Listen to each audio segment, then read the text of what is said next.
മണ്ഡലകാല സമാപനത്തിന് 2 ദിവസം മാത്രം ബാക്കി നിൽക്കെ അയ്യപ്പ സന്നിധിയിലേക്ക് ഭക്തജന പ്രവാഹം തുടരുകയാണ്.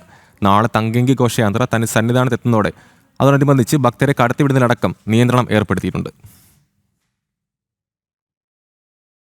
നാളെ തങ്കങ്കി ഘോഷയാത്ര സന്നിധാനത്തെത്തും വരെ നിലയ്ക്കലും പമ്പയിലും നിയന്ത്രണമുണ്ട്. നാളെ രാവിലെ 9 മണിക്ക് ശേഷം നിലയ്ക്കലിൽ നിന്നും 10 മണിക്ക് ശേഷം പമ്പയിൽ നിന്നും ഭക്തരെ കടത്തിവിടുകയില്ല. ഘോഷയാത്ര ശരംകുത്തിയിലെത്തിയ ശേഷമാകും ഭക്തരെ പിന്നീട് സന്നിധാനത്തേക്ക് കടത്തിവിടുക. വൈകിട്ട് ദീപാരാധനയ്ക്ക് മുൻപ് ഘോഷയാത്ര സന്നിധാനത്തെത്തുമ്പോൾ തന്ത്രിയും മേൽശാന്തിയും ചേർന്ന് തങ്കയങ്കി ഏറ്റുവാങ്ങും. തുടർന്ന് അയ്യപ്പ വിഗ്രഹത്തിൽ ചാർത്തി ദീപാരാധന. 27 രാവിലെ 10:10 11:30 ഇടയിലാണ് മണ്ഡലപൂജ. നാളെയും മറ്റന്നാളും സ്പോട്ട് ബുക്കിംഗ് 2000 കുറച്ചിട്ടുണ്ട്.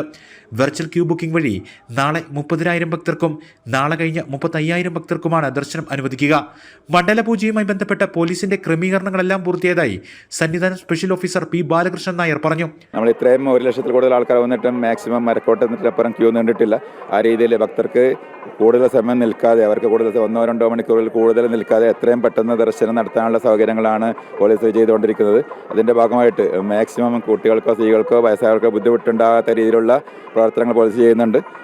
കൂടാതെ തന്നെ അടുത്ത ദിവസങ്ങളിൽ എല്ലാ ബുക്കിങ്ങിനും നിയന്ത്രണമുണ്ട്. സ്പോട്ട് ബുക്കിംഗ് വളരെ കുറച്ച് ഉണ്ടാവും. കാരണം തങ്കങ്കി ഘോഷയാത്ര വരുന്ന സമയത്ത് ആ ഘോഷയാത്ര സുഗമമായ മൂവ്മെന്റിനാണ് ഈ നിയന്ത്രണങ്ങൾ ഏർപ്പെടുത്തിയിരിക്കുന്നത്. ദർശനത്തിന് കാത്തു നിൽക്കുന്ന ഭക്തരുടെയും ദർശനം കഴിഞ്ഞവരുടെയും വലിയ തിരക്ക് സന്നിധാനത്തുണ്ട്.